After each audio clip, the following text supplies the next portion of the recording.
요즘은 자동차가 필수품처럼 생각되고 있습니다. 출퇴근을 할 때도, 학교에 갈 때도, 심지어 라면을 먹으러 갈 때도 차를 타곤 합니다. 우리가 당연하게 여기는 이런 생활 방식은 지나치게 많은 에너지를 소비하며 살도록 만들어갑니다. 하지만 이로 인해 많은 문제가 발생합니다. 지구온난화, 환경 파괴, 생태계 교란, 이로 인해 전염병과 같은 질병이 발생하기도 하고 부족한 석유를 갖기 위한 전쟁도 일어납니다. 자연과 함께 소통하며 오염을 만들지 않고 살아가기 위한 방법은 없는 걸까요?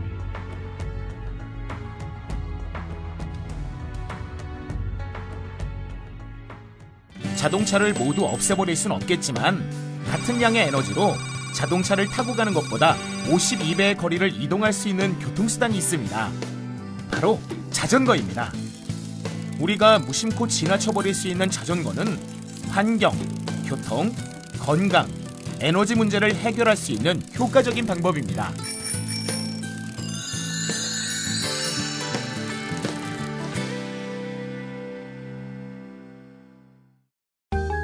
자전거는 언제 처음 만들어졌을까요?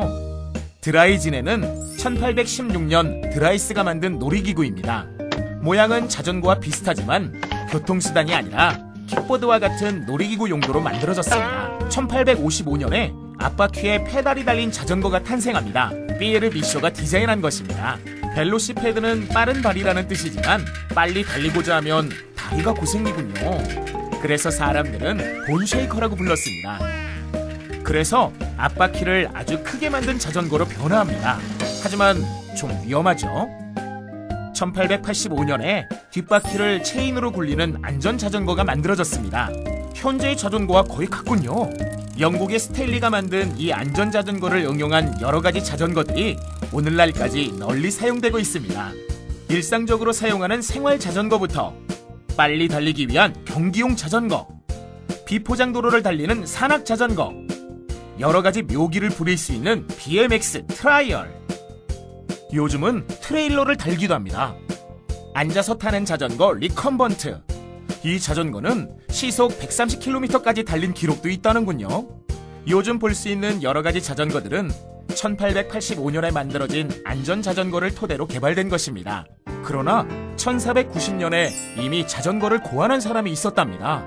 레오나르도 다빈치의 자전거 스케치가 뒤늦게 발견됐는데요. 안타깝게도 실제로 만들어지진 않았다는군요.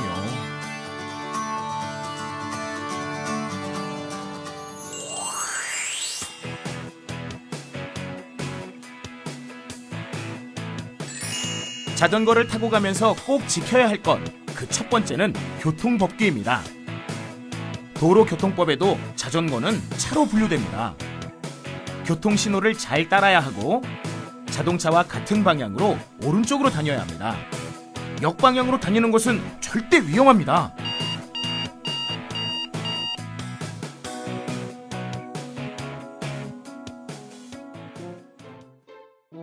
재미있는 자전거 타기를 시작하려 합니다.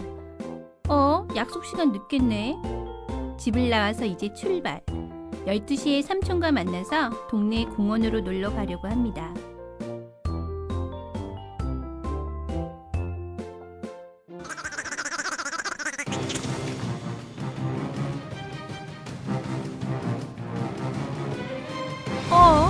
브레이크가 안 됐네. 강아지인 줄 알았는데 다행히 인형인 거예요. 사고가 날 뻔했지만 천만 다행이에요. 급한 마음에 페달을 힘껏 구르는데 자전거가 자꾸 한쪽으로 치우치는 것 같습니다. 이런, 핸들이 조금 돌아가 버린 것이 귀찮아 그냥 출발했는데 핸들이 한쪽으로 더 기울어져 버렸습니다. 게다가 안장이 낮아 이젠 다리까지 저려옵니다.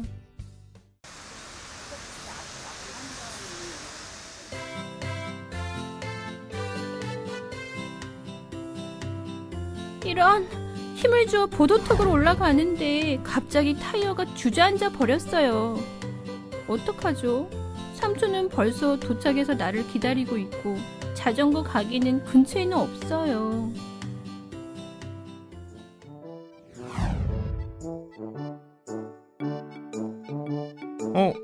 왜 자전거를 끌고 와? 타이어에 펑크가 났어요. 고생했겠구나. 자전거를 타기 전에 1분 정도면 자전거 상태를 확인할 수 있지. 자, 그럼 여길 봐. 브레이크 고무와 림과의 간격은 1에서 1.5mm 정도가 적당해. 너무 가까우면 달리는 중에 바퀴가 고무에 닿아서 속도가 잘 나지 않게 되고, 간격이 너무 멀면 아까처럼 브레이크가 잘 작동되지 않아 사고가 날 수 있어. 자, 자전거에 앉아봐. 브레이크를 잡고 페달을 밟아봐. 와, 이제 브레이크가 잘 잡히네요. 양손으로 브레이크를 잡았을 때 바퀴가 돌지 않아야 해. 브레이크와 림의 간격을 확인합니다. 브레이크를 잡고 페달을 밟았을 때 자전거가 움직이지 않아야 합니다. 핸들이 돌아가지는 않았는지 확인해보고, 자전거 앞으로 와서 앞바퀴를 두 발 사이에 끼우고 양쪽 핸들 손잡이를 앞뒤로 밀고 당기면서 고정이 잘 되었는지 확인하면 돼. 아니면 아까처럼 충격에 의해 돌아가 버리거나 빠져버릴 수 있으니 아주 중요해. 핸들은 항상 차체랑 수직인지 확인하고, 핸들은 차체와 수직을 유지하고 잘 고정되었는지 확인합니다. 이번에는 안장이 바르게 되어 있는지 점검해 볼 거야. 안장은 차체와 같은 방향으로 땅과 수평이 되도록 하면 돼. 안장을 두 손으로 잡고 좌우로 돌려보거나, 안장코를 잡고 위아래로 당기거나 눌러보면 좋고, 안장이 너무 낮으면 다리가 저리게 되고, 너무 높으면 갑자기 멈춰야 할 경우 넘어질 수 있으니까 다리가 땅에 닿을 정도로 알맞게 높여 타는 게 좋아. 안장이 수평인지 확인합니다. 안장 높이를 알맞게 조정합니다. 펑크가 나면 정말 속수무책이지.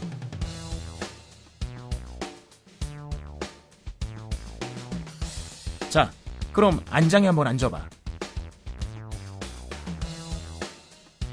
보통은 안장에 앉았을 때 타이어가 옆으로 약간 튀어나왔다고 느끼는 정도가 좋아. 타이어에 너무 공기가 없으면 보도턱을 올라가거나 내려올 때 타이어 안에 들어있는 얇은 튜브가 바퀴 림과 돌에 짓눌려서 찢어지게 되는 거야. 아, 그렇구나. 타이어는 위에서 보았을 때 옆으로 약간 튀어나온 정도가 좋습니다. 공기가 부족하면 보충해주세요. 크랭크와 페달이 올바르게 작동하는지 확인합니다. 페달의 경우에는 기어 크랭크의 흔들림, 굽힘 등의 변형 여부를 확인하고, 페달에는 반사경이 붙어 있는지 확인하면 이것으로 완료! 자전거를 타기 전에 1분이면 브레이크, 핸들, 안장, 타이어, 페달을 점검할 수 있어요.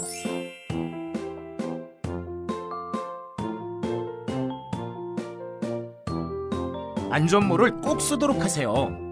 자전거 교통사고 중 머리 손상으로 인한 사망이 80%로 가장 높습니다. 어린이가 교통이 빈번한 도로에서 자전거를 탈 때에는 안전을 위해서 반드시 헬멧 등 인명보호장구를 착용해야 합니다.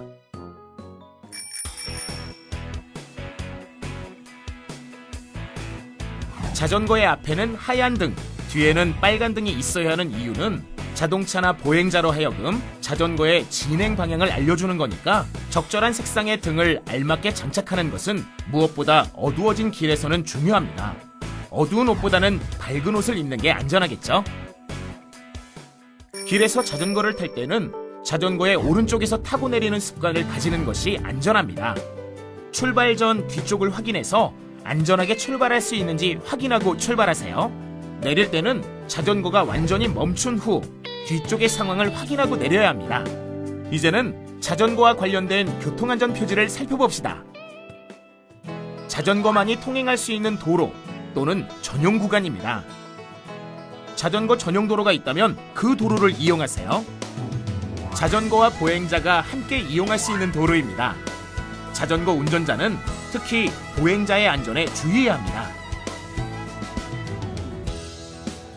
자전거 도로가 없는 경우는 차도로 통행하여야 합니다. 자전거를 타고 도로를 횡단할 수 있도록 지정한 도로입니다.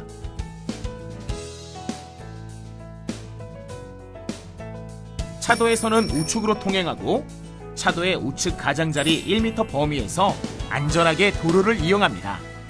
보도에 너무 붙는 것은 오히려 위험할 수 있습니다. 자동차 운전자 입장에서는 자전거가 멈춰있는 것으로 착각할 수도 있기 때문입니다. 보행자에 주의하면서 통행해야 합니다. 걸어가는 사람들이 놀라지 않도록 주의하고 빠른 속도로 지나가는 것, 여러 대가 나란히 달리는 것은 사고의 위험이 있습니다. 자전거의 오른쪽에서 이용하는 것이 안전합니다. 차도에서는 우측으로 통행합니다. 보행자의 안전에 주의해야 합니다. 잠깐만! 여기서부터는 내려서 건너자. 왜요? 그냥 자전거를 타고 건너면 안 돼요? 나도 예전에는 횡단보도에서 그냥 타고 다녔는데 말이지. 횡단보도를 타고 가는 건 매우 위험하더라고. 게다가 법을 위반하는 것이기도 하고.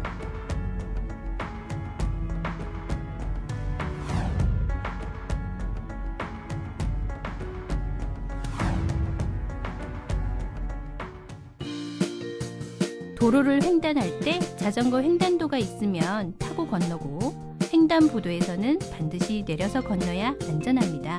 교차로에서 좌회전할 경우에는 직진 신호에 따라 교차점을 횡단한 후 다음 직진 신호에 따라 횡단해야 합니다. 교차로에서 우회전하는 경우에는 보도에 가장 가까운 지역을 이용합니다. 습관적으로 도로의 중앙으로 나왔다가 우회전하는 차에 부딪힐 위험이 있습니다. 이동하려는 방향으로 손을 들어서 다른 차들이 내가 어디로 갈 건지 알 수 있도록 합니다.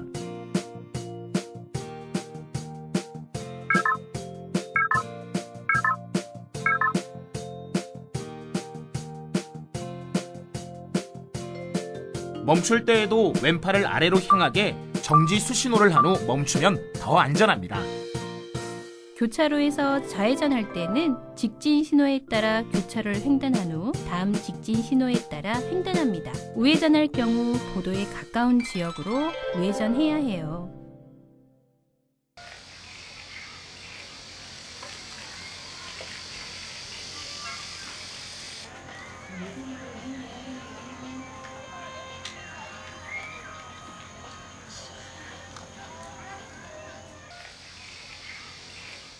자동차를 타고 가다가 사고가 날 뻔한 적이 있어요. 역주행을 하던 자전거 때문에 깜짝 놀랐지 뭐야. 자전거도 역주행을 하면 안 되거든. 양손을 놓고 달리는 것도 매우 위험해. 작은 돌이라도 밟으면 바로 넘어질 수 있거든.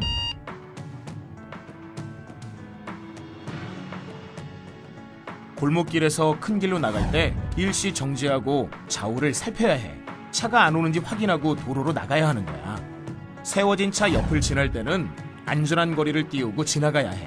문이 갑자기 열리거나 차가 갑자기 출발할 수 있으니 항상 주의해야 해. 역주행을 하면 안 됩니다. 양손을 놓고 타는 것은 위험합니다. 좁은 길에서 큰 길로 나갈 때는 좌우를 살피세요. 세워진 차가 갑자기 움직일 수 있으니까 주의하세요. 자전거를 세워둘 때는 교통에 방해가 되지 않는 곳에 둬야겠죠? 자전거를 세워둘 때는 가능하면 비를 맞지 않는 곳이 좋습니다. 기둥에 튼튼한 자물쇠로 차체를 묶어두는 것이 좋겠지요?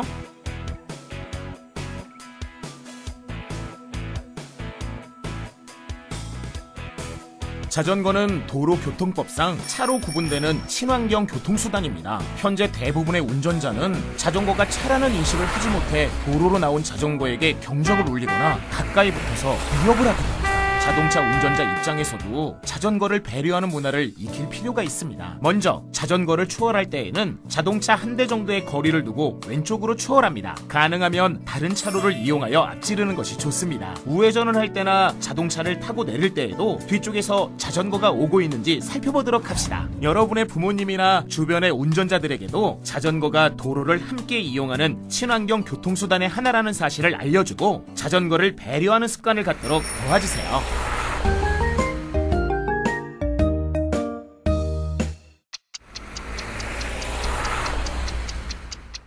승용차로 통학, 출퇴근하면서 생기는 온실가스는 7그루의 나무가 중화할 수 있는 양입니다.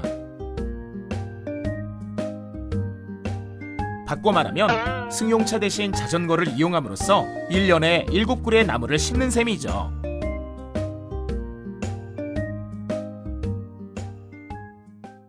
이러한 자전거의 장점에도 불구하고 도시에서 자전거 생활을 한다는 것은 여전히 쉽지 않습니다. 도로에 자동차는 여전히 많고 자전거를 타기엔 위험하기 때문이죠. 하지만 이미 세계 곳곳에는 자전거를 위한 도시가 많이 있습니다. 일본은 학생, 주부 등 교통약자가 안전하고 편안하게 자전거를 이용할 수 있습니다. 유럽에는 자전거 전용 객차가 있어 자전거를 가지고도 멀리 이동하는 것이 어렵지 않습니다. 더구나 도심에는 자동차가 들어올 수 없는 곳도 있다니 자전거 전용 도로에서도 자전거를 타기 힘든 우리가 앞으로 고민해야 할 부분인 것 같습니다. 하지만 자전거 문화는 자전거 타기를 생활 속에서 실천하는 데서 시작합니다. 우리 모두가 자전거를 더 많이 탈수록 자전거 문화는 발전할 것입니다. 그리고 자전거를 탐으로써 파란 하늘과 맑은 공기를 되찾을 수 있을 것입니다. 자전거를 탈 때 이것만은 꼭 기억해 주세요.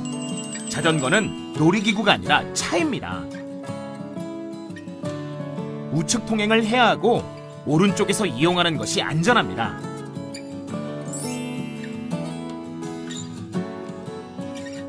자전거 도로를 이용해야 하며 교통규칙을 지켜야 합니다.